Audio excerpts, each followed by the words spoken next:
আসসালামু আলাইকুম রহমতুল্লাহ। আজ থেকে 1 মাস 4 দিন আগে আমাদের বাসার সামনে একটা লোক মাথায় করে কিছু টাইগার মুরগির বাচ্চা নিয়ে এসেছিল। আমি দেখতেছিলাম অনেকেই রাখতেছিল, তো উনি বাচ্চাগুলোর দাম মোটামুটি অনেক চাচ্ছিল। পরে ওনাকে আমি একটা দাম বলি, তো এই দামে উনি আমাকে মুরগির বাচ্চাগুলো দিতে চান। মোটামুটি অনেকটাই সস্তায় আমি পেয়ে যাই, যার কারণে সস্তা ভেবে আমি বস্তা ভরে কিছু মুরগির বাচ্চা রেখে দিয়েছিলাম। মুরগির বাচ্চাগুলো রাখার পরে আমার আম্মু অনেক বলছে, যেহেতু ছোট্ট ছোট্ট পিচ্ছি পিচ্ছি মুরগির বাচ্চাগুলো ছিল, যে মুরগির বাচ্চাগুলো তুই বাঁচাতে পারবি কিনা। তো আলহামদুলিল্লাহ দীর্ঘ 1 মাস 4 দিন সঠিকভাবে খাবার এবং টেক কেয়ার করার পরবর্তীতে আমাদের মুরগির বাচ্চাগুলো আলহামদুলিল্লাহ অনেকটাই বড় হয়ে গেছে। আমাদের এই ছোট্ট মুরগির বাচ্চাগুলোকে আমি কেউ বড় করে তুলতে কি খাবার দিছি না দিছি সবকিছুই বলবো আজকের এই ছোট্ট ভিডিওটাতে। তো অবশ্যই ভিডিওটা পুরোপুরি দেখবেন। অনেক সময় দেখা যায় হাট থেকে বা আমাদের বাসার সামনে কিন্তু অনেক সময় মাথাত করে কিছু লোক আর কি কার্টুন দিয়ে মুরগি বিক্রি করতে নিয়ে আসে।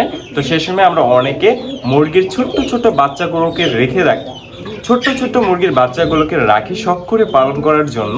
তো অনেকে আছে যারা এই মুরগির বাচ্চাগুলোকে রেখে ঠিকঠাক মতো টেক কেয়ার করতে না পারার কারণে অনেক সময় মুরগির বাচ্চাগুলো মারা যায়। আমি আমার এই ছোট্ট মুরগির বাচ্চাগুলোকে কিভাবে বড় করে তুলছি ওইগুলোই বলবো আজকের এই ভিডিওতে। সে মাশাআল্লাহ বলবেন, এই হচ্ছে গিয়ে আমাদের পিচ্ছি ছোট্ট টাইগার মুরগির বাচ্চাগুলা। দেখেন মাশাআল্লাহ এখন কতটুকু বড় হয়ে গেছে, যদিও খাঁচার ভিতরে দেখে হয়তো বা একটু ছোট মনে হইতেছে। কিছুক্ষণ পর এক এক করে কিছু মুরগি বাহির করে আপনাদেরকে দেখানোর চেষ্টা করবো ইনশাল্লাহ, যে ওরা বর্তমানে কতটুকু বড় হয়েছে। তো এই মুরগির বাচ্চাগুলোকে আমি কয় টাকা করে পিস রাখছিলাম ওইটা একটু আপনাদেরকে বলে, আপনারা অনেকে কমেন্টে জানতে চেয়েছিলেন। তো এই মুরগির বাচ্চাগুলোকে আমি মাত্র 20 টাকা করে পিস রাখছিলাম, যেহেতু ডিম থেকে ফোটার মেবি একদিন পরেই উনি নিয়ে আসছে বিক্রি করার জন্য। হ্যাঁ, তো ওই ক্ষেত্রে আমি 20 টাকা করে পিস রাখছিলাম। রাখার পরবর্তীতে তো টেনশনে পড়ে গেছি, এত ছোট্ট বাচ্চা কীভাবে পালন করবো। বাট এর আগে যেহেতু আমি অনেক কোয়েল পাখি এবং ছোট ছোট মুরগির বাচ্চা বলেন, হাঁসের বাচ্চা বলেন, পেলে বড় করছি, আমার মোটামুটি একটা অভিজ্ঞতা ছিল। যার কারণে ওদেরকে আমি প্রথম 7-8 দিনের মতন লাইটের নিচে রেখেছিলাম, এবং প্রথম 3 দিন আমি আমার কোয়েল পাখিকে যে ওষুধটা খেতে দেই, আগে ওষুধপত্রের কথাগুলো বলতেছি কারণ আমরা অনেকেই শখ করে এরকম ছোট ছোট মুরগির বাচ্চাগুলোকে রাখি পালন করার জন্য, যেন আপনারা এই মেডিসিন বা এই টেক কেয়ারটা করলে যেন আপনি আপনার মুরগির বাচ্চাগুলোকে সার্ভাইভ করাইতে পারেন। তো প্রথমে আমরা 3 দিন টানা লাইসোভিট ব্যবহার করেছিলাম, এবং ওদেরকে যে খাবারটা দিয়েছিলাম আমরা ব্রয়লার স্টার্টার ফিডটা দিয়েছিলাম। ব্রয়লার স্টার্টার ফিডটার ভিতরে অনেক ধরনের পুষ্টি গুণাগুণ থাকে, যার কারণে এই খাবারটা দিলে মুরগির বাচ্চাগুলো খুব দ্রুত বড় হয়। আপনারা যদি কোনো ছোট্ট বাচ্চাকে বড় করে তুলতে চান তাহলে প্রথম আপনারা ব্রয়লার স্টার্টার ফিডটা দিবেন। যখন ওরা মোটামুটি একটা আর কি আন্দাজে চলে আসবে, অর্থাৎ একটা সাইজে চলে আসবে, তখন আপনারা অন্য খাবারটা দিবেন। এখন বর্তমানে ওদেরকে আমি যে খাবারটা দিতেছি ভুসি, কুড়া, ভাত এবং হালকা কিছু ফিড দেই না বলতে গেলে চলে, হালকা কিছু ফিড মিক্সড করে আমি আমার সকলগুলো মুরগির বাচ্চাগুলোকে খেতে দিয়েছি।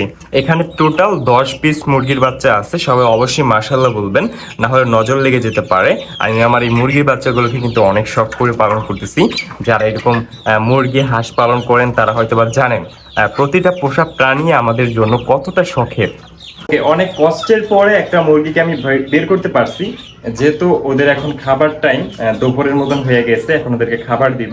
তো ওদেরকে যেহেতু টাইম টু টাইম খাবার দেই, আমি আসলে ওরা আর কি খাবার দাবার খেতে চায়। হ্যাঁ, ওরা আমার সাথে একটু ফ্রেন্ডলি, কারণ ছোট থেকে ওরা আমাকে দেখতেছে, আমার সামনে ওরা বড় হয়েছে। যদি এটা কোনো দেশি মুরগির বাচ্চা হইতো তাহলে কখনোই এভাবে আমার হাতে দাঁড়ায় থাকতো না, ওইটা হয়তো আপনারা বুঝতেছেন। তো এই হচ্ছে কি আমাদের মুরগির বাচ্চাগুলোর বর্তমান সাইজ। কয়েকটা হয়তো বা এর থেকে একটু বড় আছে, বাট বেশিরভাগ বাচ্চাগুলো এরকম সাইজে চলে আসছে। বাট ওদের একটা বাজে স্বভাব হচ্ছে গিয়ে ওরা একজনের পশম একজনে খাচ্ছে, এবং ওদের যে মুখের যে ধারালো ইয়াটা প্রচুর ধারে, যে আমাকে 2-3টা ঠোকর দিচ্ছে, আমার হাত একদম ছিলে গেছে, এরকম হচ্ছে একটা ব্যাপারটা।